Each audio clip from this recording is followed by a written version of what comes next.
Voice news, आपकी आवाज आपकी खबर। नमस्कार। आज हम उत्तराखंड के उत्तरकाशी में धराली में जो हाल ही में बादल फटने की घटना हुई है उस पर बात करेंगे। हमारे पास एक रिपोर्ट है जो बिल्कुल जमीनी हकीकत बताती है। तो आज हम समझने की कोशिश करेंगे कि इस आपदा का असर कितना बड़ा है और खास तौर पर बचाव के कामों में क्या दिक्कतें आ रही हैं। जी।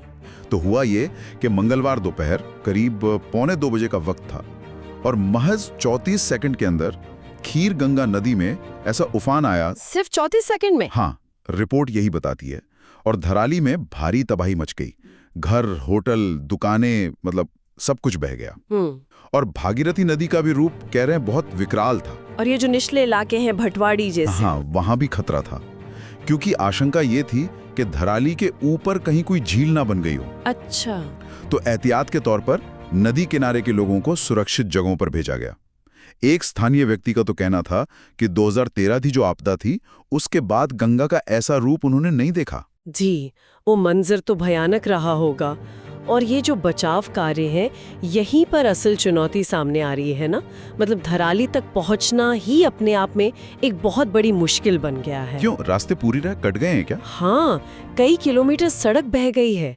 और खास तौर पर भटवाड़ी से अगर आप आगे जाएं करीब 25 किलोमीटर तो लिमची गाड़ में एक मुख्य पुल था। अच्छा। वो आरसीसी का पुल, मतलब पक्का पुल था, वो पूरी तरह बह गया है। अरे बाप रे। तो आगे का रास्ता तो बिल्कुल बंद हो गया होगा। बिल्कुल बंद, पूरी तरह कट गया संपर्क। और ये समझना जरूरी है कि वो पुल सिर्फ एक पुल नहीं था, वो उस पूरे इलाके के लिए एक तरह से लाइफलाइन जैसा था। तो इसका मतलब ये हुआ कि बचाव दल, मतलब एनडीआरएफ, एसडीआरएफ, ये सब लोग मौके पर तो हैं, लेकिन उस जगह पहुंच ही नहीं पा रहे हैं जहां सबसे ज्यादा जरूरत है। हाँ बिल्कुल। और ये सिर्फ रास्ते का ही मसला नहीं है। अच्छा। और क्या दिक्कतें हैं? दिक्कत ये भी है कि इन दुर्गम पहाड़ी इलाकों में भारी मशीनरी ले जाना, वैकल्पिक रास्ते बनाना, ये सब बहुत मुश्किल काम है। हाँ, वो तो है। जेसीबी मशीनें लगी हुई हैं, पहाड़ काटकर रास्ता बनाने की कोशिश कर रही हैं, लेकिन इसमें समय लगता है। रिपोर्टर को खुद बता रहे हैं भटवाड़ी पहुंचने के लिए रात के 3 बज गए, वो भी पहाड़ी रास्तों से होकर। और मौसम कैसा है वहाँ? मौसम भी एक बड़ी चुनौती बना हुआ है। लगातार बारिश हो रही थी तो हेलीकॉप्टर से मदद पहुंचाना भी मुश्किल हो रहा था। फिर तो हवाई सर्वे भी नहीं हो पाया होगा शुरुआत में? हाँ, शुरुआत में नहीं, हालांकि बाद में जब मौसम थोड़ा साफ हुआ तब मुख्यमंत्री ने हवाई सर्वे किया था। तो एजेंसियां वहाँ हैं, उपकरण भी हैं उनके पास, जैसे स्निफर डॉग्स या स्कैनर्स? जी हाँ, एजेंसियां पूरी तरह से तैयार है। एनडीआरएफ है, एसडीआरएफ, आईटीबीपी, सेना, सब मौजूद हैं। और उनके पास तकनीक भी है, स्निफर डॉग, स्कैनर, सब कुछ।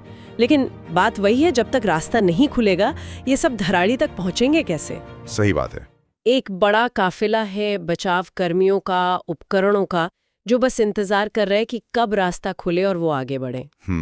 ये तो बड़ी विडंबना है कि मदद तैयार है लेकिन उस तक पहुंच ही नहीं पा रहे। ये हिमालयी क्षेत्रों की नाजुक स्थिति को भी दिखाता है। बिल्कुल, यही संवेदनशीलता है।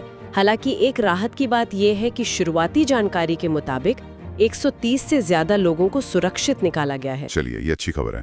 और जहां वो मुख्य पुल टूटा है लिमची गाड़ में, वहां अब बेली ब्रिज लगाने की तैयारी चल रही है। बेली ब्रिज, वो जो जल्दी लग जाते हैं? हाँ, वो अस्थायी पुल होते हैं, जल्दी तैयार हो जाते हैं, तो कम से कम कुछ संपर्क बहाल हो पाएगा। सरकार की तरफ से क्या कदम उठाए जा रहे हैं? मुख्यमंत्री खुद नजर रख रहे हैं? जी, मुख्यमंत्री पुष्कर सिंह धामी खुद पूरी स्थिति पर नजर बनाए हुए हैं। उन्होंने हवाई सर्वे भी किया, अधिकारियों के साथ लगातार बैठकें कर रहे हैं, आगे की रणनीति बना रहे हैं, अतिरिक्त पुलिस बल भी तैनात किया गया है। और एक बात और सामने आई है, शायद पहले से जो चेतावनी जारी की गई थी, हाँ, उसकी वजह से सड़कों पे शायद लोग कम थे उस वक्त। हाँ, तो हो सकता है कि इससे नुकसान कुछ कम हुआ हो। ये हो सकता है, अर्ली वार्निंग का कुछ तो फायदा हुआ होगा शायद। तो कुल मिलाकर देखें तो स्थिति अभी भी गंभीर बनी हुई है। बचाव दल पूरी कोशिश में हैं, लेकिन ये टूटी सड़कें, पुल और ऊपर से खराब मौसम, ये सब बहुत बड़ी चुनौतियां हैं। बिल्कुल। फिलहाल तो सबसे पहली प्राथमिकता यही है कि किसी भी तरह उस प्रभावित इलाके तक पहुंचा जाए। हाँ, पहुंच बनाना ही सबसे जरूरी है अभी। और ये घटना देखिए एक बार फिर हमें सोचने पे मजबूर करती है। हिमालय जैसे जो नाजुक इकोसिस्टम वाले क्षेत्र हैं, वहाँ इस तरह की चरम मौसमी घटनाएं ये अब आम होती जा रही हैं। तो सवाल ये उठता है कि भविष्य में ऐसे जोखिमों को कम करने के लिए हमें क्या करना होगा? किस तरह की लंबी अवधि की रणनीतियों की जरूरत है? क्या हमें अपने विकास के मॉडल पर फिर से सोचने की जरूरत है, खासकर इन पहाड़ी इलाकों में? बिल्कुल। इन क्षेत्रों की जो अपनी एक सीमा है, एक वहन क्षमता है, क्या हम उसका ध्यान रख रहे हैं? ये सवाल अब नज़रअंदाज नहीं किया जा सकता, इस पर गंभीरता से सोचना ही होगा।